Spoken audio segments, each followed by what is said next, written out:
अस्सलाम वालेकुम। आज की वीडियो बहुत ही स्पेशल होने वाली है। स्पेशली जो हमारे दोस्त हैं जो कि लवर्स हैं, लर्नर्स हैं, स्टूडेंट्स हैं लिटरेचर के, उनके लिए बहुत ज़्यादा इंपॉर्टेंट होने वाली है। क्योंकि इसमें जो हमारे जो स्पेशली हमारे जूनियर स्टूडेंट्स होते हैं, स्पेशली जो आते हैं बीएस में आते हैं नए नए ताज़ा एफएससी करने के बाद, उनको जहन में थोड़ी सी धुंध होती है कि भाई ये सोनेट क्या है, हाइको क्या है, लिमेरिक, ओड, एक्रोस्टिक, ये सारे हमारे पास शायरी की किस्में हैं। तो ये होती क्या है और इसके आपको मिसालें मैं दूंगा, तो इंशाल्लाह आपके जहन से थोड़ा सा ये कन्फ्यूजन दूर हट जाएगी। अच्छा जी, सबसे पहले हम चलते हैं।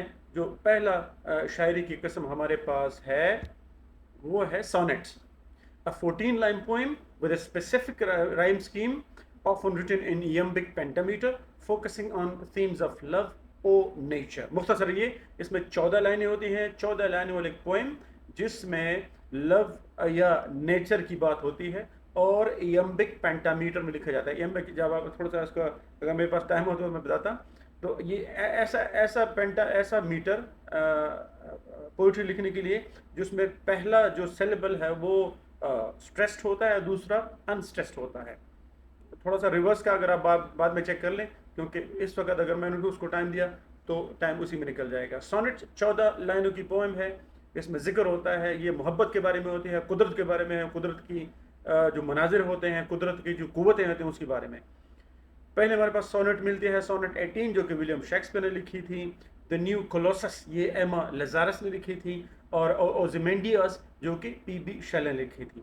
ये सारी पोइम्स आपको इंटरनेट पर आसानी से मिल जाएंगी। यहाँ मैं डिटेल से बात करूंगा तो हमारे पास ना टाइम है, ना हमारे पास इतनी स्पेस है। डेफिनेशन इसकी हो गई और आपकी किस्में आ गई। अब इसके ऊपर मजीद रिसर्च करना आपका काम है। अच्छा, अगर हम आप आते हैं हाइको। ये असल में बेसिकली ये जापानीज जो पोइट्री उससे अंग्रेजी में आई है। 3 लाइन पोइम विद 575 सेलेबल, 3 लाइनों की पोइम होती है। और इसमें जो पहली लाइन उसमें 5 सेलेबल होते हैं, दूसरे में 7 और आखिर में फिर 5 होते हैं। Capturing a moment in nature और एन इमोशनल इंसाइट, या तो कुदरत का कोई नज़ारा उसका जिक्र इसमें होता है, या कोई जज्बाती कोई मैसेज देना होता है। मिसाल के तौर पर आपके पास द ओल्ड पॉन्ड है जो कि मत्सुओ बाशो ने लिखी है। वर्ल्ड ऑफ डू जो कि कोबायाशी ईसा ने लिखी है। और ओवर द विंट्री ये हमारे पास नट्सुमे सुसेकी। ये ज़ाहिर नाम से पता चल रहा है कि ये सारे जापानीज़ हैं। अच्छा, तीसरे नेक्स्ट हमारे पास आता है लिमेरिक, a humorous 5 line poem with an AABBA rhyme scheme, often with a whimsical nonsensical theme। मतलब क्या हुआ कि ये 5 लाइनों वाली एक नज़म होती है जिसमें पहले 2 लाइनें उन वो हम काफिया होते हैं, दूसरी 2 लाइनें हम काफिया होती हैं, और जो आखिरी लाइन उसका काफिया मिलता है पहली 2 लाइनों से। अच्छा, जो टॉपिक इसका होता है वो नॉन सेंसिकल, मतलब इसका कोई ख़ास नहीं हो। जब भी शायर साहब कि जी में कुछ है, किसी भी चीज़ के ऊपर ये लिख लेता है, तो इसका जो थीम को इस पर स्पेशल या कोई सीरियस नहीं होता, विम्सिकल, उसके मूड पे डिपेंड करता है शायर के। जब भी उठ आता है तो वो शायर साहब उठ के ये लिमरिक लिख लेते हैं।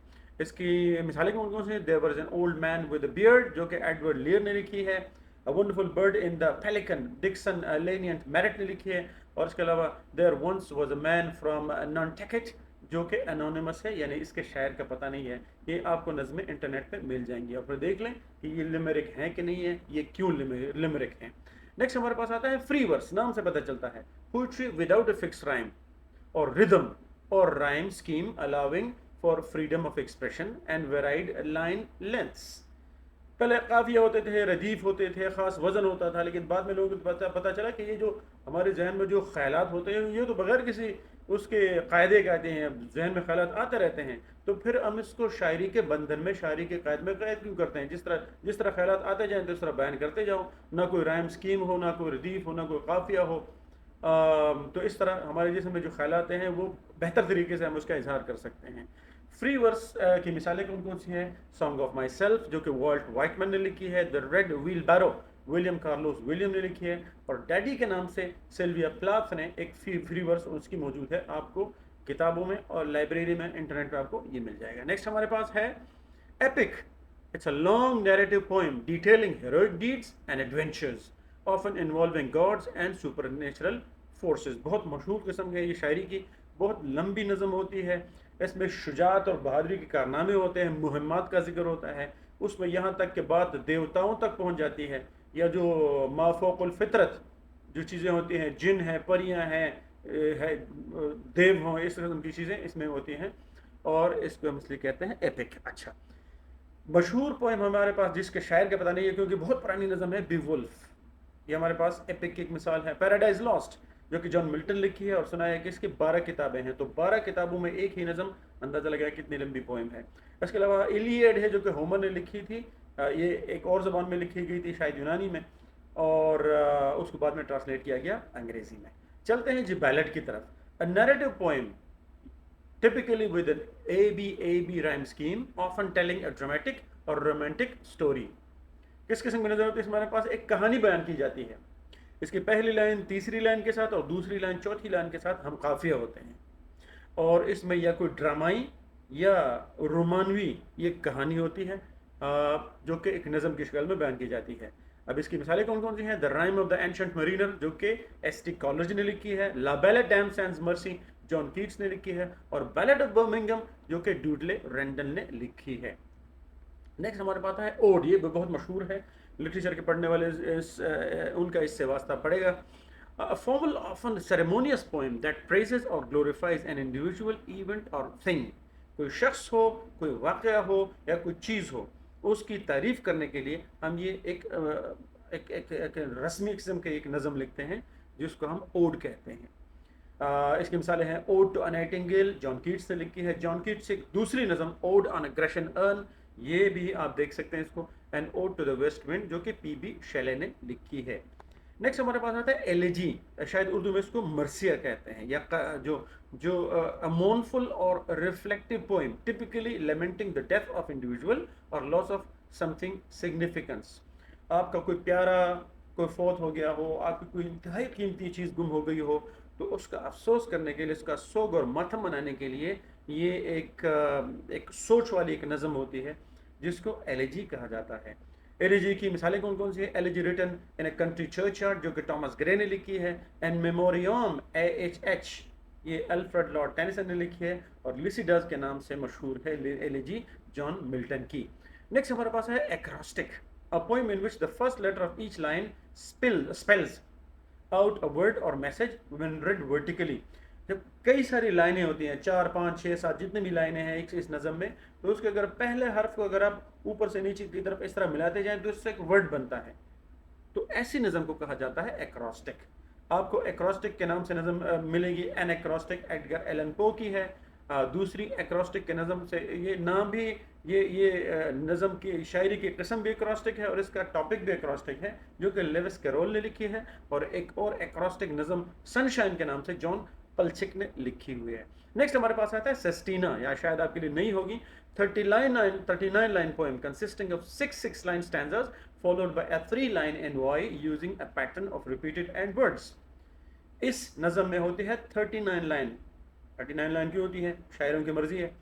39 लाइन की एक पोएम है जो कि 6 लाइन की स्टैंजाज में ये डिवाइडेड होती है, 6 इस तरह के, तो ये 6 स्टैंजा 6 लाइनों की होती है, और आखिर में 3 लाइनें एवरी एंड पे खुदा हाफिज कहने के लगा लेते हैं। इसकी किस्म है सेस्टीना के नाम से एलिज़ाबेथ बिशप ने लिखी है, और पैसेज मोराइलाइस और पैसेज मोराइलाइस है जो कि W.H. ऑर्डन लिखी है, एंड आफ्टर द ट्रायल जो कि कलम से निकले है वेल्डन कीज के। नेक्स्ट हमारे पास आता है कपलेट। कपलेट नाम से पता चलता है कपलेट कपल यानी दो, a pair of rhyming lines with the same metre often used to conclude a poem और स्टैंजा। किसी नज़म या किसी स्टैंजा के आखिर में इसका अख्ताम करने के लिए ये 2 लाइनों की एक जोड़ी होती है जो कि तकरीबन एक ही वज़न में लिखी होती है, इसको कपलेट कहा जाता है। होप जो कि लिखी है एमिली डिकिंसन ने, द टाइगर विलियम ब्लैक ने लिखी है, और हीरो एंड लिएंडर जो कि क्रिस्टोफर मार्नो ने लिखी है। ये तीनों नज़में मिसाल हैं कपलेट की। अच्छा, नेक्स्ट हमारे पास है क्वार्ट्रेन। क्वार्ट्रेन जिस तरह के कपलेट का मतलब है 2, क्वार्ट्रेन का मतलब है 4। A stanza of 4 lines with various possible rhyme schemes AB AB AA BB commonly found in many poetic forms. अच्छा जी, ये 4 लाइनों की एक नज़म होती है, उसमें पहली लाइन चाहे तीसरी लाइन के साथ और दूसरी चौथी के साथ हम काफिया होती है, या पहली 2 लाइनें यानी AA और दूसरी और तीसरी और चौथी लाइन यानी BB ये आपस में हम काफिया होते हैं। अच्छा जी, क्वार्टेन की मिसालें आपके पास हैं। Stopping by woods on a snowy evening, जो कि रॉबर्ट फ्रॉस्ट ने लिखी है, बहुत मशहूर नज़म है। इसके अलावा हमारे पास रुबाइयात और ऑफ उमर ख़याम है, जो कि एडवर्ड फिट्ज़जेराल्ड ने इसको ट्रांसलेट किया है बाद में। और इसके अलावा रेड रेड रोज़ है, जो कि रॉबर्ट बर्न्स ने लिखी है। ये कुछ शायद शायरी की और भी किस्में होंगी। अगर आप समझते हैं कि इसमें कोई चीज़ मिस हो गई है, आप कल आपको ये कहेंगे सर ये शायरी की किस्म तो ये भी है, इसका तो आपने जिक्र ही नहीं किया। तो ये सारी बातें मुझे बताने के लिए आपने फेसबुक कमेंट्स का सहारा लेना है। कोई भी गलती हो गई हो, मेरे कोई चीज़ इसमें ऐड करनी हो, किसी भी चीज़ में कोई प्रॉब्लम हो, या कोई अच्छी या बुरी जो भी बातें हों, आप फेसबुक में लिख लें, मुझ तक पहुँच जाएंगी इंशाल्लाह। मैं try to incorporate them into my videos, and इंशाल्लाह I will be in your service with another video. और दूसरा मेरा टारगेट है वो है फिगर्स ऑफ स्पीच है, बहुत इंपॉर्टेंट है। वो आपके साथ इंशाल्लाह दोबारा लेके आपके आप खिदमत में हाजिर होंगे। तब तक ना ख्याल रखिएगा। और इसको अगर आप ठहर ठहर के रोक रोक के पढ़ेंगे, अगर आपने इसको सीखना है, एंजॉय करना है, तो ऐसे चला लें, मसला कोई नहीं। अपना ख्याल रखिएगा। अल्लाह हाफिज़।